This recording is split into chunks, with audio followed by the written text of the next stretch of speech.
avec Oui. de l'eau tiède. Mm. Je me souviens que le produit s'appelait le Tersinol. Mm. Je sais pas si ça existe toujours. Mm. Tu veux que je t'en achète?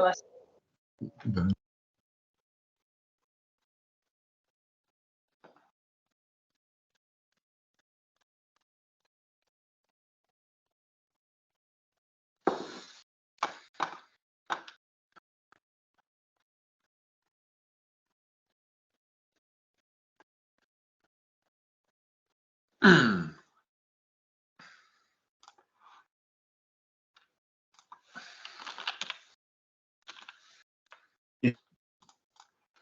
En attendant les dernières terre-à-terre, est-ce que chacun d'entre vous a pu voir l'ordre du jour et les différents mails? Oui, tout à fait. Ouais, c'était vu, ouais. ouais. Ok. Suite à mon dernier appel ce matin, j'ai reçu une marque d'intérêt sur une nouvelle souscription. Donc, s'il y en a d'autres, je reposerai la question en cours d'assemblée pour savoir s'il y a des personnes qui souhaiteraient resouscrire une dernière fois avant qu'on ferme ce fonds-là. Et j'ai pas reçu non plus de réponse spécifique. Bon, donc je vais faire une présentation très générale, essayer de tenir l'horaire parce que j'imagine que vous avez tous des choses derrière. Et en laissant de la place pour la discussion, donc je vais aller vite, mais n'hésitez pas à noter vos questions et je me propose de les traiter à la fin, enfin après la présentation. Je vais prendre 20 minutes pour présenter et puis après pouvoir laisser un peu de temps pour le débat et les discussions. Ça va pour tout le monde? Ouais. Parfait, ouais. Alors, pour Très bien. commencer sur la question d'un petit mot d'introduction de ma part, l'année a été compliquée à divers titres. On espérait pouvoir associer un garçon que vous avez présenté lors de la dernière AG qui finalement a décidé de ne pas nous rejoindre pour des questions très personnelles de choix entrepreneurial, etc. Ce qui a donné une difficulté particulière à cette année, dans la mesure où on avait quand même travaillé pendant 6 mois ensemble avant qu'il nous dise en décembre qu'il ne souhaitait pas nous rejoindre, ce qui a complexifié la levée de fonds l'année dernière, en fin d'année dernière, et ce qui a contribué aussi à nous déstabiliser sur la programmation de l'année de travail, puisqu'on s'est retrouvé à devoir faire des choses qui n'étaient pas prévues dans le programme de travail sur cette année. Voilà. Et puis après, d'un point de vue plus personnel, j'ai une grosse actualité professionnelle en ce moment avec mon départ de la société que je co-dirigeais, qui s'appelait Imagreen, et donc un peu plus de temps à consacrer au groupement forestier, ce qui fait qu'on a été meilleur sur la deuxième partie de l'année, mais la première partie de l'année a été un petit peu bousculée. Donc ça, c'est sur ce qui s'est passé, avec des petits déboires, on va les évoquer sur certaines parcelles, et puis des petits succès aussi. Donc voilà en tout cas ce qui s'est passé, et aujourd'hui, c'est pour ça aussi que j'ai invité à fermer la collecte, c'est en disant, voilà, il y a une somme d'argent qui a été collectée, on peut encore en ajouter un petit peu si vous le désirez cette année, en fin d'année, mais l'idée c'est de fermer de façon à pouvoir finir de placer l'argent qui a été collecté par vos souscriptions, avec quelques arbitrages à faire que je vais vous soumettre, de façon à pouvoir vraiment passer sur un rôle de gestion ensuite et garder le côté amical auquel je crois que beaucoup d'entre nous sont attachés. Arthur Chalufour, je te soumettrai le compte-rendu. Je te propose de te nommer secrétaire de séance, de façon à ce que tu puisses relire mes notes. Quel honneur, avec plaisir. Donc, on a réalisé une 4e levée de fonds en décembre 2022. Cette levée de fonds a été souscrite par 11 souscripteurs, donc 4 personnes qui ont resouscrit, qui étaient déjà actionnaires à vos côtés, pour un montant de souscription d'un peu moins de 70 000 €, ce qui permet de monter à presque 50 hectares. Et comme je l'expliquais, il y a eu une difficulté sur cette levée de fonds particulière par rapport à l'animation qui a été proposée en décembre, qui était très très légère, du fait de la défection de Hugues sur le fait de nous rejoindre. À mettre tout votre salaire. Pardon, je n'ai pas entendu. Ok, on est donc à date 65 souscripteurs, dont 3 personnes morales. On a 466 000 € de capital social, ce qui devrait nous permettre de pouvoir accéder à une 50aine d'hectares en gestion. Et on va clore les collectes, réouvrir une dernière fois en décembre 2023 si vous le désirez, mais l'éclore définitivement, de façon à ce que ce groupement forestier poplard ait un capital qui arrête de varier, et donc soulager aussi un certain nombre de gestions, d'aspects concernant la gestion administrative du groupement forestier, et puis se donner un horizon d'investissement aussi, du coup, ce qui permettra d'assurer dans 5 ou 6 ans, d'envisager une potentielle rotation de l'actionnariat et une sortie pour ceux qui le désireront à ce moment-là. De façon à rythmer un peu les choses, quoi. Parce que si on laisse la collecte ouverte de façon permanente, c'est plus compliqué à rythmer. Parcelles en portefeuille aujourd'hui, donc on a des parcelles à Abbeville, 9 hectares 15. Je vais revenir dessus parce qu'on a des grandes difficultés sur ces parcelles-là. On a des parcelles ensuite en Val-de-Loire, à Rivarennes, à Ligré et à Chélier, avec des actualités assez fortes et des récoltes en cours et des replantations en cours qui vont bien nous occuper cette année. Et puis des parcelles à Chélier et enfin des parcelles à Baugé en Anjou qui ont été achetées en 2023. Je vous ai mis une petite photo de la parcelle, qui est une parcelle assez propre sur laquelle on est juste en train d'attendre que les bois grossissent un peu plus. Chélier, il faut reprendre en plantation, c'est une plantation qui a été ratée. Donc aujourd'hui, on a 41,13 hectares de parcellaires qui est définitivement acheté. Donc les actes ont été réitérés et qui sont entrés dans des phases de gestion. Abbeville, j'avais annoncé la plantation au cours de l'hiver dernier. On n'a pas réussi à planter cette parcelle. C'est une parcelle qui est très mouilleuse. Donc on a des grosses difficultés à rentrer dans la parcelle et les accès sont un petit peu compliqués. C'est une parcelle qui est loin de nos bases aussi. Donc on rencontre des grandes difficultés et on va très certainement, en tout cas, elle est en cours d'évaluation pour savoir si on ne peut pas la revendre parce qu'elle nous paraît très compliquée à gérer par rapport à notre distance à la parcelle. Donc voilà. Et gros programme de plantation pour l'hiver qui vient sur Rivarennes, je vais y revenir aussi. Donc voilà les parcelles en portefeuille pour un total de 41,13 hectares. Et puis on a 3 parcelles qui ont été signées et sur lesquelles on attend la réitération de l'acte de vente. Chaumont-sur-Loire, dont je vous ai mis une petite photo, qui est également une parcelle plantée et en cours de maturation. Saint-Genoux dans l'Indre, pas très loin, 1 hectare 7, qui est toujours en attente de signature définitive. Et puis enfin, on s'est positionné dans l'Yonne sur 3,1 hectares qui sont en cours de purge également et sur lesquels on a signé le compromis de vente. Ce qui aboutit à un total avec ces 3 parcelles en cours d'acquisition pour 6 hectares, à un total de 47 hectares propriété. J'espère dès janvier-février 2024. Là, les compromis ont été signés pour la plupart en juin. Donc on espère pouvoir réitérer maintenant. Mais on est toujours, vous vous en souvenez, sur des délais extrêmement longs entre la promesse d'achat et la réitération de l'acte authentique. On a toujours beaucoup de purges à faire, les notaires s'en occupent, mais c'est toujours extrêmement long. Il faut qu'on demande aux voisins, à la SAFER dans certains cas, vérifier les départements, etc. Et ça amène parfois quelques déboires. On a eu pour la première fois une préemption de la mairie sur une parcelle qu'on visait à Évron dans 53, sur laquelle la mairie s'est positionnée. Et puis, il y a d'autres questions. Je vous parle ici d'un étang d'une surface d'eau dans Saône-et-Loire, sur lequel je me pose des questions, avec un budget assez important de plus de 200 000 € à l'achat, qui est un peu juste par rapport à la collecte actuelle. Donc, on a étudié différentes parcelles. On a choisi de ne pas aller sur certaines. Et voilà où est-ce qu'on en est dans notre rythme d'acquisition. On a attaqué les phases de vente de bois. Donc, les bois que vous voyez sur les photos sont les bois qui ont été exploités des parcelles détenues à Rivarennes. En haut, vous avez une photo de bois énergie. Donc, des taillis qui occupaient ces parcelles par Roger sur Rivarennes et qui vont être valorisés en bois énergie au cours de l'hiver. Et en bas, vous avez les photos de bois de qualité sciage, donc pas de très bonne qualité, mais c'est du peuplier qui va partir très certainement en sciage pour faire des palettes. Et je vous ai remis ici les questions de cession donc à la scierie Sageb. On a vendu le bois énergie pour 4 € par tonne. Et après, a priori, ils ont trouvé 180 tonnes environ, mais je n'ai pas encore la réception définitive. Et on a exploité environ 65 mètres cubes de qualité sciage, ce que vous voyez sur la photo. Et cette parcelle-là va être replantée, ces parcelles-là, pour 21 hectares, vont être replantées cet hiver. Le prestataire est contracté et on observe un prix relativement faible sur ces parcelles qu'on connaissait à l'avance. On les avait achetées en connaissance de cause parce que les bois ne sont pas géniaux, ils ont manqué d'entretien.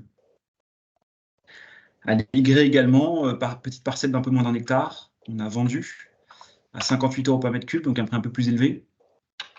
Sachant que je vous le mettais juste, on l'a vendu cette fois-ci en bloc. Donc, dans le cas de Rivaren, on l'a vendu à l'unité de produit, c'est-à-dire qu'on a vraiment vendu des mètres cubes ou des tonnes, et on constatera les volumes qui sont sortis des parcelles ensemble avec l'acheteur, et ça déterminera un prix. À l'inverse, à l'Y, parce que la surface était beaucoup plus propre, l'acheteur est allé dénombrer les pieds et nous a offert un prix, ce qu'on appelle en bloc, pour la totalité de la parcelle. Et pour rappel, donc on a vendu pour 6 300 € de bois cet hiver, et on avait acheté la parcelle 6 500 €, plus 1 500 € de frais notaires. On a toujours des frais notaires assez importants sur les petites parcelles. Mais c'était juste pour vous mettre un petit peu en perspective, pour montrer que effectivement, on a, semble-t-il, d'ici une estimation assez juste. Arrive à Rennes, plantation prévue cet hiver de 21 hectares, un peu plus de 21 hectares, avec des terrains qui sont repris en broyage lourd, donc des broyeurs extrêmement lourds qui peuvent aller frapper les bois qui pourraient rester, des bois jusqu'à 10, 15, 20 cm de diamètre, et pour 8 hectares, et des broyeurs plus légers pour 13 hectares. Donc, vous voyez bien la différence de prix qui amène à comprendre que les travaux préparatoires sont parfois extrêmement différents aussi sur les parcelles. Et puis après, je vous ai remis les prix pour bien réaliser aussi ce qu'on fait. Donc, la fourniture des plants qui va nous permettre d'avoir le matériel végétal à 6 € par plan, avec 4 clones différents, donc 4 génétiques différentes. Puis ensuite, des plantations matérielles qui sont réellement le travail manuel à réaliser, hein, pour 4,5 €. C'est essentiellement de la main-d'œuvre ici qu'on achète. La protection contre la faune à 0,9 € par plan pour éviter que les plants soient dévorés par le gibier. Et des coûts de transfert, donc mobilisation, démobilisation, pour les machines, les engins et les équipiers. Et puis, on a réussi à dégoter une petite aide d'1,4 € par plan, qui semble assez anecdotique, mais bon, ça fait toujours des montants quand on voit qu'on a 4 280 plants à mettre en terre, pour un total de 60 000 €. Donc, une phase de plantation assez importante sur quasiment la moitié du foncier détenu par le groupement forestier. Donc, voilà un peu sur les travaux et cette deuxième phase de mise en route de la gestion réelle sur les parcelles. On a toujours des questions autour des marchés du foncier et j'essaie d'y dédier un peu plus de temps. On a toujours ces questions autour des terrains de loisirs, on a toujours ces questions de zones géographiques sur lesquelles, comme vous le voyez, on a toujours navigué le long de la Loire pour le moment, depuis le haut de la Loire, côté Bourgogne, jusqu'en bas. Et j'aimerais bien pouvoir acheter ailleurs. Aujourd'hui, je suis en train de regarder une propriété en Gironde, de 3 hectares, mais avec un prix de foncier autour de 13 000 € par hectare, alors qu'on a l'habitude d'acheter à 3 000, 3 500 € par hectare. Donc, très certainement des mouvements différents, une production plus rapide grâce aux températures, et puis une opportunité à l'étude pour un étang en Saône-et-Loire, et puis la possibilité aussi de se diversifier sur du foncier agricole pur, ce que le groupement forestier a le droit de faire, à condition que ça reste anecdotique. Donc, 3 opportunités, je vais revenir après pour lancer la discussion là-dessus, mais donc diversification, que choisir dans la diversification, géographie, loisirs ou usage, on va pouvoir le déterminer et en discuter ensemble. Donc j'ai eu un peu de mal, mais j'ai repris la gestion en main suite à la défection de Hugues, comme je le disais, et probablement je vais essayer de m'appuyer sur un autre sous-traitance que je suis en train de mettre en place, sans évidence à ce stade, mais on va pouvoir progresser là-dessus dans les mois à venir de façon un peu plus certaine, et d'où aussi la clôture, hein, pour bien être certain de ce qu'on détient en termes de propriété et pouvoir intéresser les bons sous-traitants potentiels. Je parle ici de techniciens forestiers, par exemple, pour aller suivre une plantation, par rapport aux parcelles détenues. Nous avons donc enregistré, je le disais tout à l'heure, par rapport au compte, 466 000 € d'apport par 65 actionnaires au total, un capital social, puisqu'il y avait des primes d'émission sur les phases suivantes, fixées à 461 000 €. Et on a changé de cabinet comptable en basculant vers le cabinet comptable Rostin, espérant avoir un meilleur service, parce que le cabinet comptable qui nous suivait s'est rendu compte qu'il était un peu incompétent quand même sur la question du véhicule juridique que constitue un groupement forestier. Et donc, on a fait la transmission de dossier, et je devrais avoir l'année 2022 et l'année 2023 bouclées par le cabinet Rostin dans les prochains jours. Ils sont en train de travailler dessus. Ce qui est jamais léger de modifier le cabinet comptable, mais c'est en cours. Je vous ai remis ici des chiffres, donc Tout en haut, là, on est plutôt sur une vision de bilan. Les questions de souscription avec la première ouverture, deuxième ouverture en 2020, troisième ouverture en 2021 et quatrième ouverture en 2022, donc ce qui nous porte à 465 000 €. Et puis, les achats en face qui constituent le portefeuille. Donc, j'ai aussi mis l'année 2024 et donc aujourd'hui, il y a à peu près 150 000 € d'alloués, un tiers sur des parcelles, sachant que normalement, on devrait plutôt être à 50% si on était bon. On a un tout petit peu de retard, mais qui se cumule aussi en partie dès 2024 avec des acquisitions qui sont dans la besace. Et puis encore, effectivement, très certainement, entre 50 et 100 000 € à allouer sur des nouvelles acquisitions. On va y revenir dans la discussion. Je vous ai mis ici un bout de compte de résultats avec les différentes...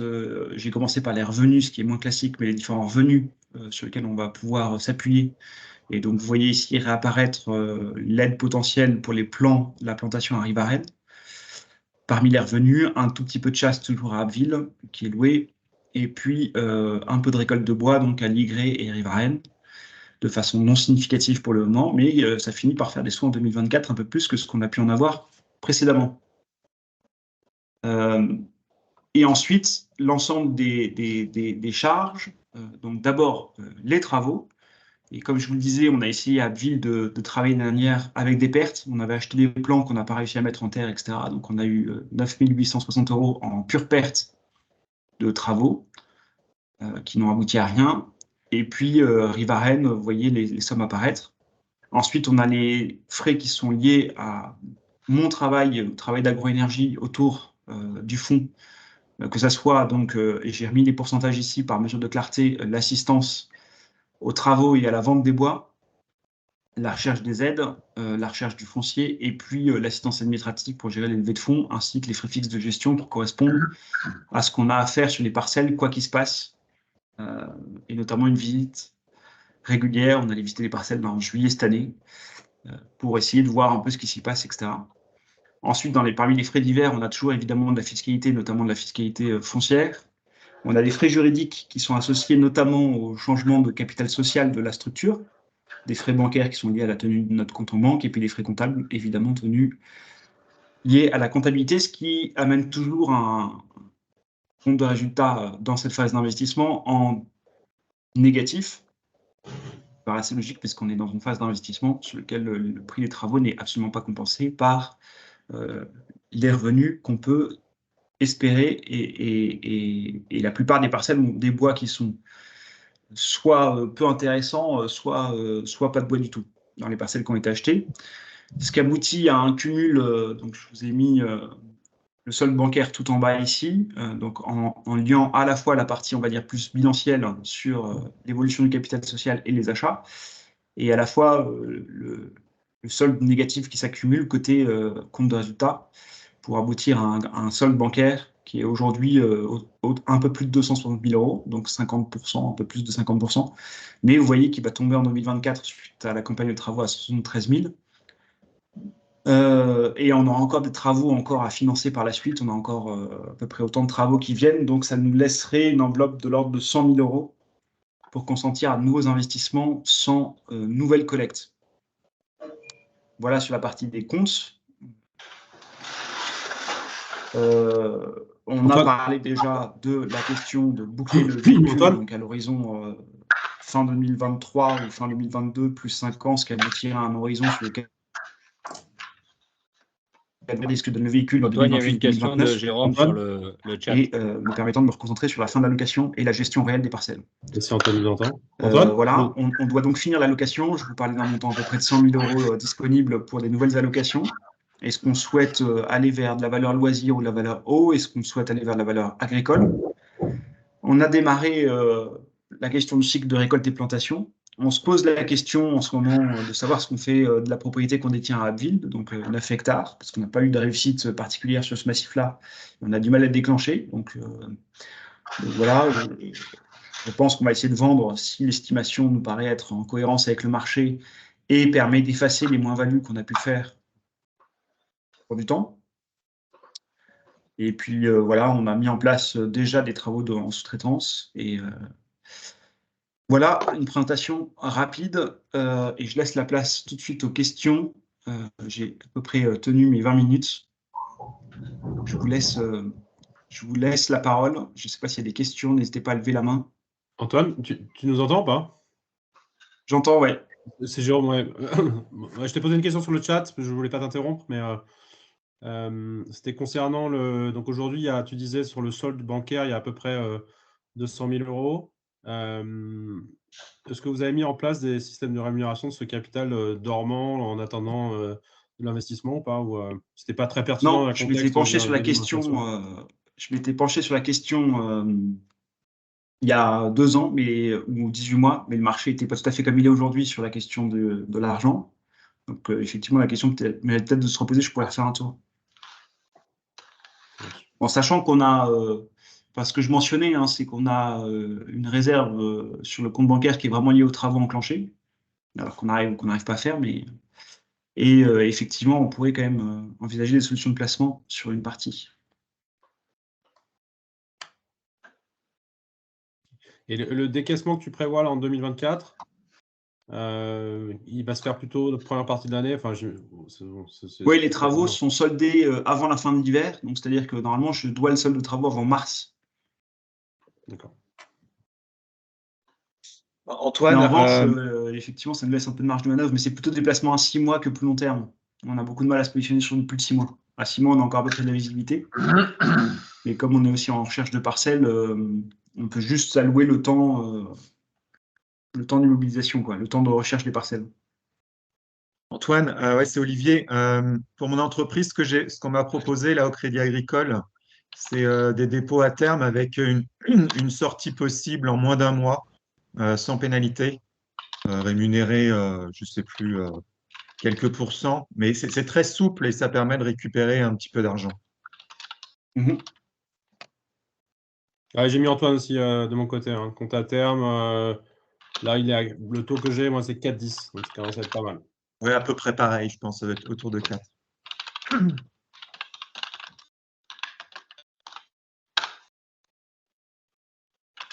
D'autres questions relatives à la présentation? Moi, désolé, ce n'était pas une question. Vas-y. Alors Antoine, tu as parlé de diversification. Est-ce que du coup, tu t'intéresses à d'autres essences pour accélérer les investissements ou pas? Pas forcément à d'autres essences. Donc la question pour moi, c'était vraiment sur des valeurs qui sont associées au peuplier, c'est-à-dire eau ou loisirs. Et si on devait vraiment diversifier, je pense que j'adopterais des solutions qui incluent la gestion. Donc si je m'oriente sur une petite poche, par exemple 50 000 euros, sur du foncier agricole, à ce moment-là, j'ai la solution de gestion qui vient avec, ce qui simplifie aussi ma gestion à moi, de mon côté. Donc, c'est les 3 possibilités que je donne: loisirs, eau, au sens large, qui revient un peu à la valeur loisir, mais on sent qu'il y a bien d'autres choses derrière en termes de sécurité, flotte, et des coins plutôt mouilleux. Donc, c'est un peu les choses que je vois. Et puis après, diversification aussi dans la géographie, c'est-à-dire que pour le moment, j'avais quand même essayé on s'était beaucoup concentré Val-de-Loire sur des opportunités sur lesquelles le prix à l'hectare était faible. Et donc, je vous redonne les valeurs que je donnais tout à l'heure très vite. Aujourd'hui, on a un portefeuille qu'on a à peu près acquis autour de 3 000 euros par hectare. Et si je descends par exemple en Gironde, je vais avoir une croissance plus rapide. Mais la valeur du foncier monte jusqu'à 13 000, 15 000 euros par hectare. Avec une autre valeur spéculative derrière, etc. Mais voilà, c'est des choses un petit peu différentes d'un achat de foncier sur lequel le foncier est important quand même dans notre prix de production. Antoine, tu pointais du doigt que en termes de gestion pour les parcelles sur Abbeville, c'était difficile parce que c'était éloigné de vos bases. Et du coup, par rapport à ce que tu viens de dire en termes de diversification géographique, qu'est-ce qui fait que pour d'un côté, tu penses c'est compliqué à gérer, de l'autre côté, tu penses que il y aura possibilité de tirer parti? C'est une bonne question, Pierre-Antoine. Je ne sais pas te donner de réponse hyper claire, sauf à te dire que sur Abbeville, on cumule 2 handicaps qui sont le fait que la parcelle soit en zone de marée, donc avec une grosse rétention en eau, et une parcelle qui est mouillée 6 mois de l'année sur lequel on ne peut pas travailler. Donc ça, c'est un handicap lié à la parcelle elle-même. Et ensuite, on a un handicap d'accès. C'est un accès qui est difficile, donc il faut être sur place parce qu'il faut demander des autorisations pour passer chez des propriétaires avant d'accéder à nos parcelles. Et c'est deux difficultés que j'éliminerai si j'allais dans une autre région. La question du sud-ouest, elle est forte. C'est une zone de peuplier très forte, mais toujours avec des fonciers avec des prix extrêmement élevés. Pour autant, on ne résout pas, effectivement, ça reste plus compliqué effectivement d'être disséminé, mais ça offre aussi une certaine résilience dans le portefeuille. Abbeville, c'est pas exactement la question. Enfin, il y a une question d'éloignement physique, mais c'est aussi le fait que pour aller regarder s'il y a de l'eau sur une parcelle, c'est pas commode de faire un aller-retour, quoi. C'est beaucoup trop coûteux. On s'en rend compte. Voilà. Sylvain? Oui, bonjour Antoine, bonjour à tous. Ouais, j'avais même réflexe, même question concernant la parcelle que tu vises en Saône-et-Loire, à Branges. Étant moi-même bourguignon, je connais parfaitement bien ce coin-là, à côté de Louhans. C'est des zones très argileuses, hein. La terre, on l'appelle une terre amoureuse dans le secteur. Donc, il faut faire vraiment attention aux conditions d'accès dans les parcelles. Je ne sais pas qui regarde la parcelle, comment elle a été analysée, mais il y a un point de vigilance, hein. C'est que de la grande culture, historiquement, sur ce secteur.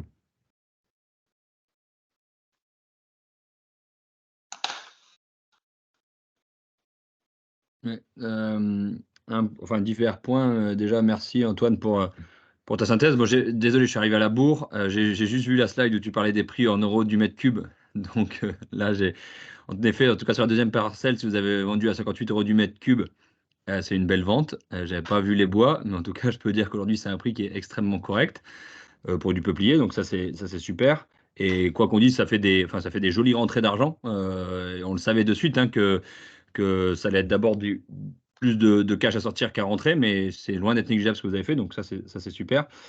Sur la parcelle dans Saône-et-Loire, si tu achètes vraiment un branche et que c'est d'une bonne terre un peu pliée, tu ne pourras pas avoir un industriel plus près, vu qu'il y a le groupe Lacroix qui a une usine à Branches, donc, et qu'ils achètent très très bien le bois.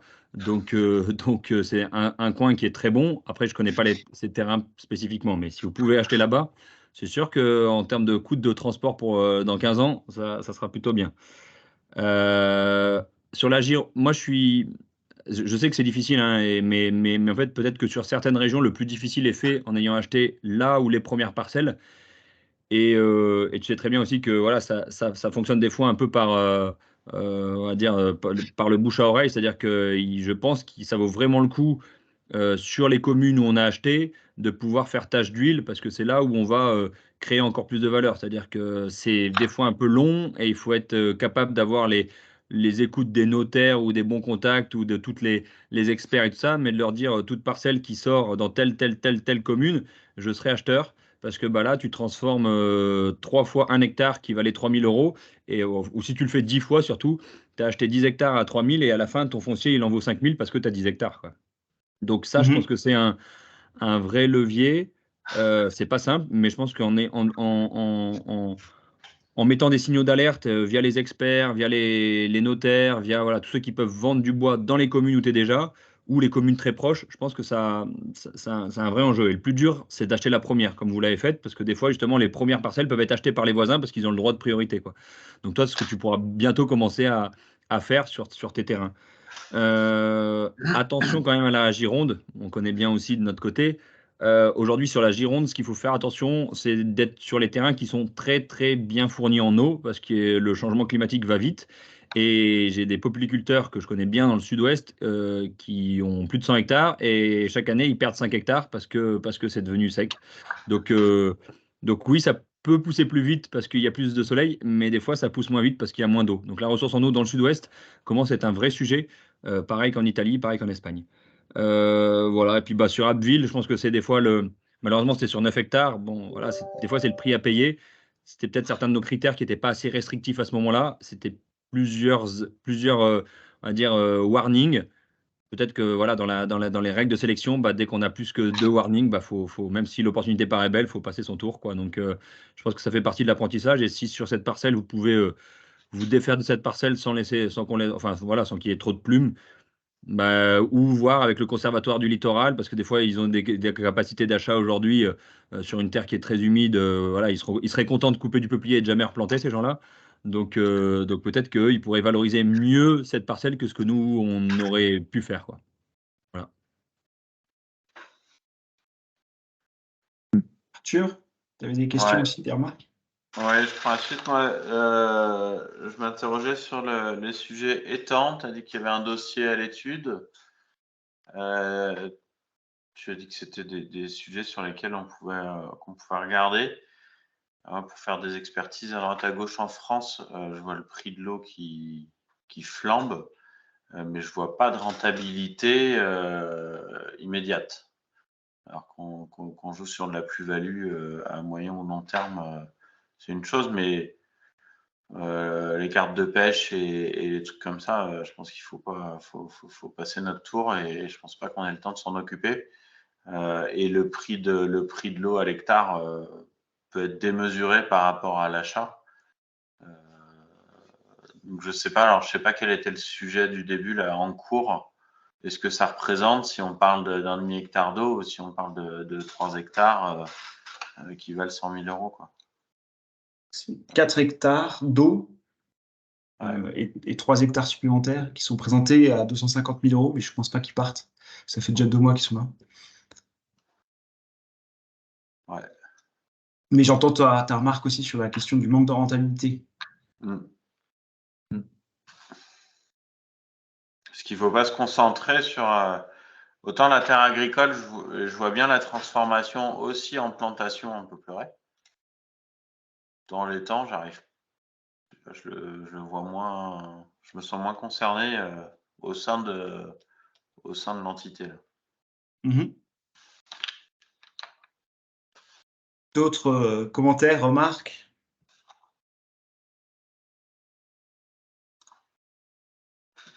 Non, je partage, moi pour ma part, je partage ce qui a été dit. Je suis d'accord à la fois sur l'eau, où je ne suis pas sûr que ce soit le cœur du groupement forestier, et puis aussi sur le fait d'essayer de rester dans la même région, et également le volet sous-traitance, quoi. Une fois que les liens sont faits et que il y aura une relation de confiance qui va s'installer avec des sous-traitants, ça sera du gain de temps pour toi aussi, Antoine, en gestion, si tu peux faire confiance à distance. Je me permets aussi peut-être, Antoine, dans le compte-rendu qui suivra l'AG, si on peut joindre les cartes de localisation des différents sites. Ce sera très visuel, ça apporte pas grand-chose si ce n'est de comprendre et de localiser. Et je trouve ça plutôt sympa de savoir où on est chez nous.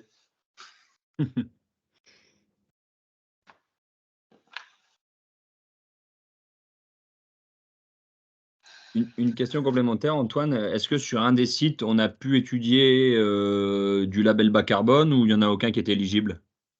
Si, justement, on l'avait étudié et on était éligible du côté d'Abbeville. Mais malheureusement, on n'arrive pas à le mettre en place. Donc, ça veut dire qu'à Abbeville, concrètement, on avait une plantation qui pouvait être prise en charge jusqu'à 80%. Grâce au label bas carbone, ce qui est toujours une opportunité valable. La seule chose, c'est qu'il faut que je parvienne à savoir ce qu'il en est, quoi. Antoine, est-ce que là-dessus, moi j'ai la même question que Pierre, hein, mais est-ce que tu as besoin d'un coup de main là-dessus? Moi, j'ai pas mal de gens qui travaillent sur les labellisations. Tu as besoin d'un coup de main ou pas, pas Non, nécessairement? non, la seule question, c'est qu'on avait prévu de faire des travaux sur Abbeville, qui était l'une des seules parcelles éligibles qu'on a en portefeuille. On a vérifié l'éligibilité côté Rivarennes sur les 21 hectares qu'on plante, là, c'était pas éligible. Parce que c'était des parcelles qui avaient été plantées plus récemment, donc il n'y avait pas eu le vide nécessaire pour permettre le dossier label bas carbone. D'où l'aide volontaire qu'on a sur les plans. Avec Jeffco, donc chaque fois que vous verrez un camion Jeffco, vous direz qu'il a payé en partie votre plantation. Vous avez 10 arbres chacun en moyenne. Donc voilà,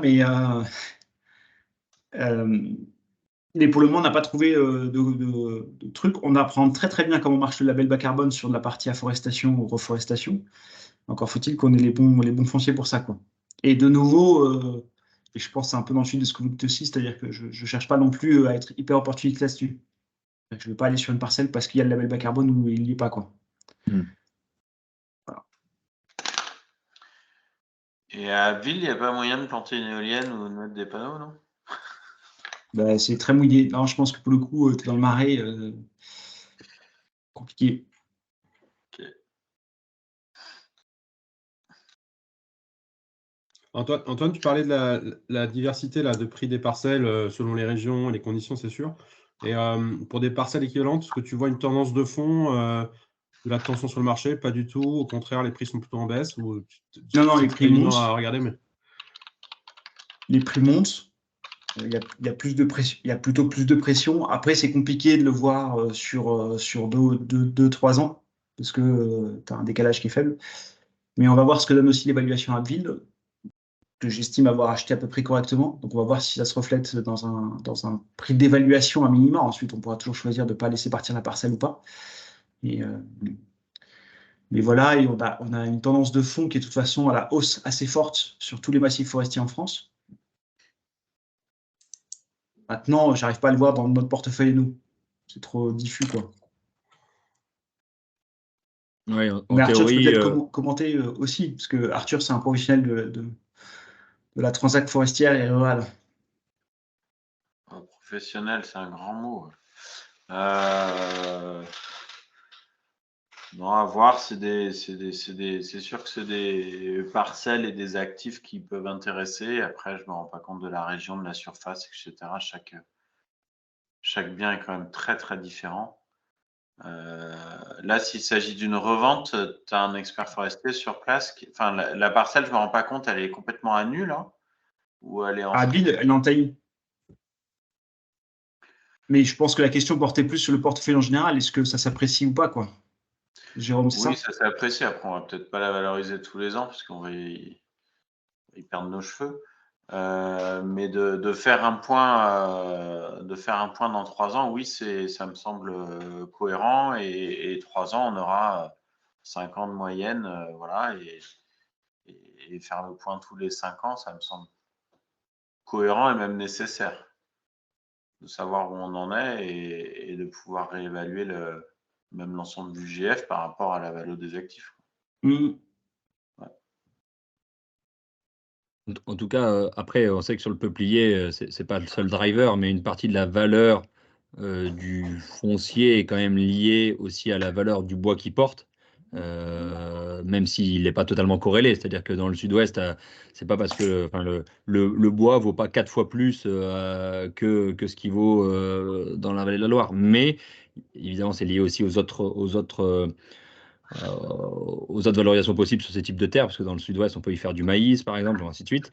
Ce qui est évident, c'est que le prix du peuplier, au moins sur les 3 dernières années, en France, il a dû se valoriser sur 3 ans, il a bien dû se valoriser de 30%. Donc la terre, c'est pas valorisé de 30%, mais voilà, il y a un lien quand même dans le peuplier assez fort. Si le peuplier se casse la gueule, la terre de peuplier vaudra moins cher. Si le peuplier vaut, comme il vaut aujourd'hui un peu partout, des bons peupliers, de toute façon, c'est ce qui a été vendu, hein. Il y a 3 ou 4 ans, je pense que les peupliers qui ont été vendus à 58 € du mètre cube n'auraient jamais été vendus à 58 € du mètre cube. C'est évident. Il y a 4 ans, ces peupliers-là, ils m'auraient dit, je ne les ai pas vus, hein, mais ils m'auraient dit qu'ils les auraient vendus à 45, j'aurais dit super prix. Là, à 58, je dis super prix. Donc ça c'est la réalité du marché sur le bois. Après, sur l'acquisition de foncier, mais on le voit, nous, dans le quart, là où je connais le mieux, qui est le quart nord-est, autour de Troyes, il y a 5-6 ans, quand je venais et que je demandais à des gens quelle était la valeur d'une terre de peuplier, ils me disaient 3-4 000. Aujourd'hui, on est plutôt à 5 000. Et puis, s'il y a des gros carrés, c'est encore plus que ça. Donc, voilà. Après, ça dépend beaucoup de la transaction. Et faire une évaluation tous les 5 ans, ça me semble être intéressant. Ouais. Et là-dessus, je te rejoins en disant qu'il vaut mieux, je pense, se concentrer sur des zones où la terre ne vaut pas encore très cher. Oui. Mais dans lesquels on a un sol qui correspond au plan qu'on veut mettre et on a l'eau qui est pas loin, plutôt que d'aller chercher un climat qui reste peut-être incertain et je suis pas sûr que même si ça pousse plus vite et qu'on gagne 3 ans à la sortie, le delta entre 3 000 et 15 000 € à l'hectare, il est costaud, quoi. Oui, je suis d'accord. Je rajouterais aussi tous les coûts annexes, transport, liés à ça, parce qu'effectivement, plus c'est loin, plus c'est compliqué à organiser, quoi. On va tout de suite être sur 2 jours au lieu d'une journée, on va tout de suite passer la nuit d'hôtel, tout ça. Donc je pense que les coûts associés sont aussi assez forts.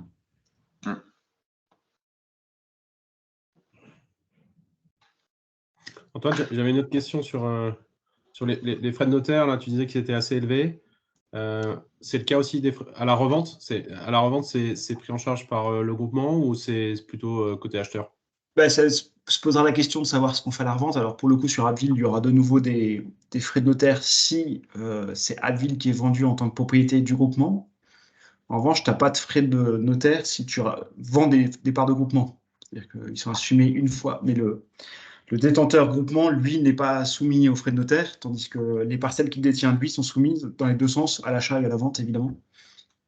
Et ce qu'on peut voir aussi, et c'est ce que Pierre mentionnait tout à l'heure aussi, c'est que si tu as un groupement de parcelles au sein d'un groupement forestier, l'acheteur économisera les frais de notaire. Parce que la plupart des sociétés qui sont cédées. Et juste pour vous donner un ordre de grandeur sur les frais de notaire, on a entre 10 et jusqu'à sur les plus petites parcelles, parfois 25% de frais de notaire. Sur les parcelles à 6-7 000 euros, donc quand on trouve que 2 hectares, on va avoir des frais de notaire qui sont au-delà de 20%. Enfin, frais de notaire et d'enregistrement. Il n'y a pas un notaire dans le groupement? Ça aurait été... Non, mais en l'occurrence, on est bien défendu par un de mes amis sur notaire, parce que de toute façon, les transactions qu'on opère sont quand même pas des transactions attractives. C'est des petites transactions sur lesquelles finalement les émoluments du notaire sont hyper réduits, avec une grosse charge de travail. Donc, pour le coup, on bénéficie de... Notre notaire est Maître Briotet, associé à Dijon, dans l'étude Jouffroy, et heureusement qu'il est là, parce que sinon, je crois que rien n'avancerait du tout. Parce qu'il faut relancer, etc. Et quand on voit les délais de purge, il faut contacter tous les voisins de la parcelle pour savoir s'ils se portent acquéreurs et autres. Et puis avec des dossiers qui tombent à l'eau, là, préemption de la mairie, c'est un dossier qui tombe à l'eau sur lequel le notaire il se retrouve avec rien. Donc on a vraiment un gros boulot qui a été fait de ce côté-là, enfin qui est fait, et puis avec des process mis en place, du coup, qu'avec des signatures à distance, des procurations, etc., qui sont établies à chaque fois pour chaque transaction. Donc c'est quand même un travail assez lourd, quoi.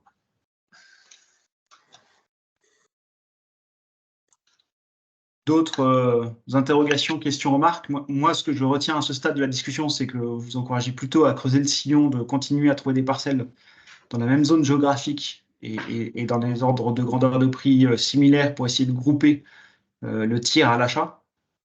Et peut-être que effectivement, si on parvient à vendre à Abbeville, ça serait une opportunité pour encore plus concentrer. C'est ce que je retiens de la discussion qu'on a pu avoir en laissant de côté pour le moment la valeur eau, qui n'est pas l'objet du groupement forestier, et donc se concentrer sur des parcelles, sauf à effectivement diversifier un tout petit peu sur la terre agricole s'il y a des opportunités, mais c'est à peu près tout, quoi. Est-ce que ça vaut pas le coup d'aller prospecter plutôt que d'attendre que les voisins arrivent? Si, c'est ce qu'on peut faire si c'est ce qu'on peut faire si on a enfin, c'est tout l'intérêt pour moi aussi de déterminer maintenant une stratégie propre. Comme le disait Pierre, on a eu la chance de faire quelques acquisitions entre guillemets au petit bonheur la chance, et maintenant à nous de construire la stratégie pour aller finir la location dans un endroit précis, sachant qu'il nous reste entre 5 et 10 hectares à trouver. Donc on a déjà acquis, on est en passe d'en acquérir 47. Bon, même si on en cède 9 à Abbeville et qu'il faut qu'on les replace, on est quand même dans une enveloppe qui est plus étroite que celle qu'on a fait ces dernières années. Donc on devrait pouvoir affiner aussi notre allocation. Et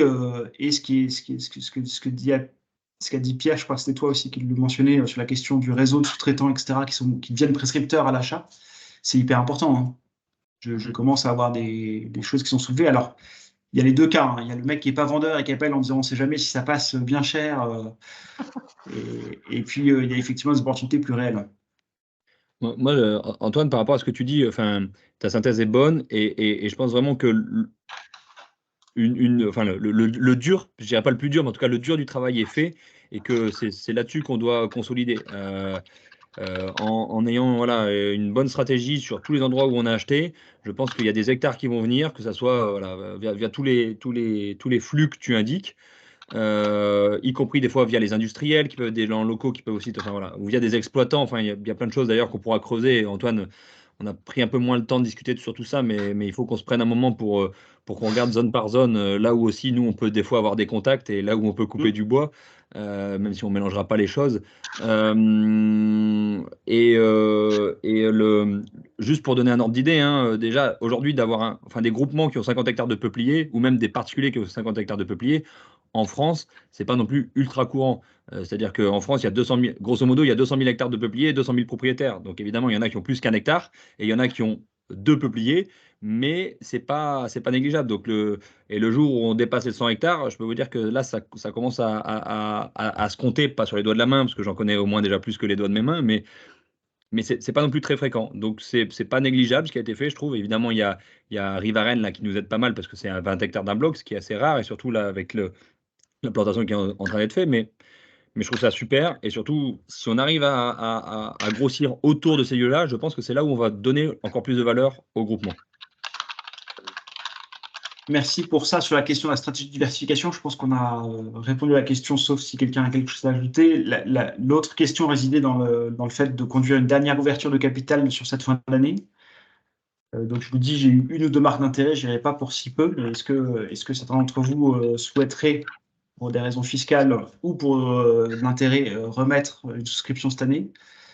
Je vous laisse vous exprimer là-dessus si vous le souhaitez, sachant que il n'y a pas eu full au portillon pour le moment, pour être clair. Hein. Non, pas de mon côté. Pas pour Oui, moi. bonjour, moi Samuel Dufay, oui, je peux suivre une nouvelle ouverture, oui. Après, est-ce que ça vaut pas le coup de faire tous les 2 ans? Enfin, je veux dire, est-ce que votre position aux autres, hein, moi je suis plutôt intéressé a priori pour suivre, mais est-ce que la position des autres, ça serait parce que cette année c'est compliqué et qu'il y a d'autres choses, ou est-ce que c'est plus une position de principe en mode j'attends de voir un peu qu'est-ce qui ressort de ce groupement et je remettrai au pot peut-être plus tard. Je veux dire, est-ce que c'est quelque chose qui risque d'être définitif ou pas? Parce que moi, ce que j'entends dans les échanges qu'on a, c'est que Antoine nous présente une fermeture des collectes de fonds, ce que je trouve a priori dommage par rapport à ce qu'on disait, où on risque d'aller chercher des petites parcelles à côté de celles qu'on a déjà. Et ça veut dire qu'il va falloir, entre guillemets, pouvoir suivre sur cette partie-là. Alors peut-être aussi que Antoine pourrait nous solliciter éventuellement au besoin, disant bah, j'ai une parcelle qui est à côté des miennes, voilà, mais j'ai peur que le timing soit un peu long. Ce qui est sûr, c'est qu'on est obligé de faire des levées de fonds qui soient extrêmement précises dans le temps. Donc, de faire appel à l'inscription à un temps donné pour un temps donné et fermer, enfin, ouvrir et fermer la porte. Je pense qu'il faut, pour ce véhicule-là qui a été créé en 2020, il faut arrêter maintenant d'abonder sur ce véhicule-là. Ça ne veut pas dire qu'on ne puisse pas y mettre un deuxième groupement par la suite, dans un second véhicule, et qui vienne ensuite et en complément. Mais il faut faire attention parce qu'il y a des questions d'avantages fiscaux qui sont minimisées, etc. Et moi, je ne veux pas en fait réouvrir le groupement tous les 2 ans. Ça me paraît extrêmement lourd à faire pour arriver à tenir la chose et pouvoir chercher un exit à un point dans le temps.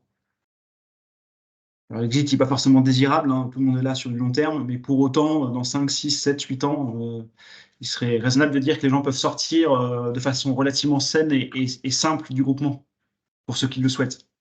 Ou réengager pour ceux qui le souhaitent aussi, mais donc organiser une liquidité sur les parts du groupement, quoi. D'accord. Et donc sur ce groupement-là, non, je pense que c'est vraiment la dernière ouverture possible sur le mois de décembre, là, pour une fiscalité 2023, pour ceux que ça intéresse. Merci Samuel de ta position. Je vais la rappeler une dernière fois, si je trouve 2 ou 3 personnes intéressées de plus, je le ferai. Si on se limite à 2 ou 3 souscripteurs, je ne le ferai pas parce que c'est vraiment très lourd à conduire. Ouais, je comprends. Ouais, c'est logique, bien sûr.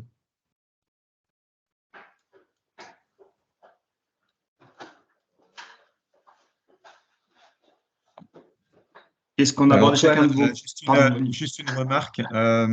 Tu sais, moi, je suis du Maine-et-Loire d'origine, et donc familialement, mon oncle avait une entreprise de contreplaqué.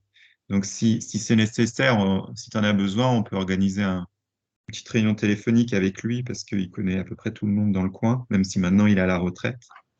Et à titre familial, on a toujours une trentaine d'hectares en indivision dans le Maine-et-Loire. Si tu as besoin d'infos. Ouais, si on creuse ce sillon de renforcer notre présence sur ce département-là, ouais. Peut-être une question qui me revient. On a évoqué aussi en diversification des terres agricoles. L'objectif étant de pouvoir les planter, ou tu cherches aussi à venir en support de foncier sur des terres qui sont louées et juste encaisser un fermage? Les deux sont possibles à mon sens, sachant que c'est vraiment une toute petite poche de diversification au sein du groupement. La question, elle est multiple en fait. Elle est pour moi de dire que maintenant sur 2023, là, sur 2024, pardon, il faut finir les allocations complètement. Et donc, à un moment, il restera forcément quelque chose au bout du compte qu'il faudra placer de façon juste et rapide, quoi. D'accord. Et à ce moment-là, pour moi, la terre agricole peut correspondre à la stratégie qui est désirée par les membres du groupement et permettre de finaliser les allocations. Mais c'est bien dans ce sens-là que je le vois, en disant 2024, fin des allocations. Et donc, ça me laisse, si je veux vraiment finir en 2024, ça veut dire qu'il faut que je commence à courir parce que ça me laisse que le premier semestre pour trouver les opportunités, vu les délais derrière de purge, etc., quoi. Et après, je peux aussi rater des trucs. On en a raté beaucoup, hein, je l'ai souligné cette fois-ci. Je crois qu'on aurait tous les cas de figure. On a eu la réglementation départementale qui nous interdit de remettre des peupliers. On a eu de la préemption. On a eu de l'abandon de vente par les vendeurs. Donc, on a eu tous les cas de figure qui font que, en fait, si je signe un compromis, je suis jamais certain de pouvoir le réitérer. Et donc, par rapport à ça, l'horizon de temps d'investissement est hyper difficile à gérer. Et on voit aussi les difficultés qu'on a ensuite dans la conduite des travaux sur lesquels, comme la fenêtre de plantation et autres est courte, en fait, si on rate un ou deux rendez-vous, c'était le passage. Et donc, on rate la saison entière et on repousse tout d'un an. Donc, on a une question par rapport à ça qui est simple pour moi sur la stratégie d'allocation, qui est de dire, moi, je me donne l'année 2024 pour finir l'allocation, parce que c'est nécessaire. Et c'est ça aussi qu'emmène la fermeture du groupement forestier sur son capital, etc. Et donc, il y a une suite logique, quoi. On ferme le groupement forestier sur son capital, on finit d'allouer, on met tout en gestion et après, effectivement, on pourra penser à la plus-value dans 5 ou 6 ans, au moment où on atteint les horizons fiscaux intéressants. Ok. Et Antoine, juste un détail, mais c'est une question. Dans ta gestion financière, de toute façon, tu as des coûts qui sont à prévoir aussi, même s'ils sont beaucoup plus faibles une fois que tout est planté, année 3, 4, 5, jusqu'à l'année 6 à peu près, quoi. Donc ça, tu es obligé de le garder de toute façon en tête et après en gérant avec le... Ok, très bien. Tout à fait. Les frais d'entretien. Merci beaucoup pour votre présence. On était 21 sur la ligne, donc un tiers des associés, ce que je trouve être un joli score. Chacun d'entre vous d'avoir participé. Et j'ai reçu également à peu près le même volume de procuration, donc je pense que le quorum était atteint. Je vais le vérifier de façon précise. On n'a pas pris de décision radicale en dehors de la validation des comptes. Mais merci à tous, merci de vos éclaircissements aussi sur la stratégie d'allocation. Je pense qu'on a réussi à obtenir un consensus entre nous dans une discussion fiable. Je suis à votre disposition aussi, je ferai passer à la fois le support et à la fois le PV d'AG pour ceux que ça intéresse à l'ensemble des actionnaires. Et puis n'hésitez pas si vous avez des questions, j'ai eu quelques discussions bilatérales à gauche et à droite avec certains d'entre vous, mais je suis toujours à disposition pour ça. Et des coups de main aussi, Arthur m'a aidé à évaluer les parcelles, Pierre m'a aidé à faire certains trucs. Donc merci aussi. Et puis le fait de fermer le groupement permet aussi de l'emporter dans cette dimension amicale. Et donc rendez-vous dans un an pour la prochaine AG. Et entre-temps, n'hésitez pas si vous avez des questions. Et puis j'espère que vous trouverez aussi un petit peu d'informations par rapport à ce que vous cherchez chacun dans les slides, etc. Dans les difficultés que je rencontre, que j'évoque systématiquement parce qu'elles sont celles du forestier normal français. Et à votre disposition encore une fois. Et merci de votre confiance. Merci Antoine. Merci pour tout le travail. Merci Antoine. Ouais, merci beaucoup Antoine. Hein. À bientôt. Au revoir. Merci à toi. Au revoir. Et Antoine à dispo du coup pour la lecture du compte rendu? Oui, je le fais. J'ai essayé de faire la retranscription automatique. On va voir ce que ça donne. Bon, écoute, moi j'ai repris quelques notes que je compléterai si besoin.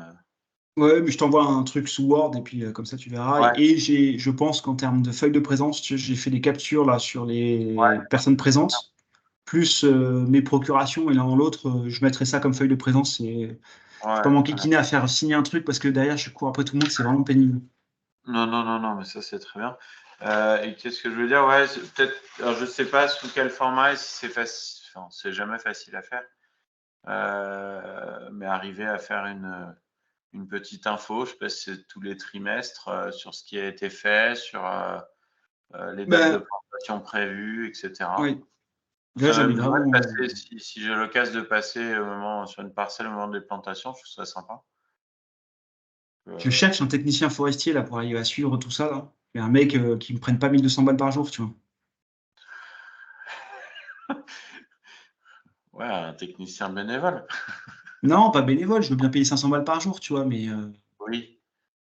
là, je me suis pris Pierre Dorn, là, avait un de ses collaborateurs qui est parti, qui est acheteur de bois. Le mec, il me dit alors tu me paies mes frais de mob des mobs, je vais à 200 bornes de chez moi, donc tu me donnes déjà 500 balles, je suis pas parti de chez moi. Bah ouais. Et puis après, je te prends une journée à 800 balles. Bah, t'es là, bah ouais, mais mon coco, en fait, t'étais acheteur de bois il y a 2 mois, ça va, tu vois. Ouais. Mais ça aussi, je pense que le fait de recentrer, d'avoir Ce qui a été dit, ouais. les propriétaires au même endroit, ça peut limiter les coûts quand même. Ouais, mais il faut que j'aille faire un tour, là, tu vois. Juillet, j'avais envoyé un stagiaire, c'était très bien pour constater un certain nombre de trucs. Et là, il faut que j'aille faire un tour. On a prévu d'y aller avec Antoine Dalle, là, très certainement en janvier. Ouais. Faire ma réception de bois, mettre le mec en place pour la plantation, regarder le gars qui a acheté le bois et pouvoir discuter un peu avec lui au bord de la voiture, tu vois, sur le truc, quoi. Ouais, être présent. Mais c'est vrai que pour moi, c'est le bout du monde, hein. Ah bah oui. Là où j'ai acheté, là, c'est vraiment. C'est pas le Finistère, mais bon. Bon, arrête-toi à Bourges, t'es sur la route. Ouais. J'ai jeté le couvert. Bon, on se reparle et je t'ai passé un mail du coup ce matin avec les dates là, au mois de janvier. J'ai vu, ça paraît jouable le mardi soir, ouais, pour moi. Toi, c'est plus le mardi? Bah, Benoît a répondu qu'il voulait plutôt le lundi, lui. C'était pas mardi, 22?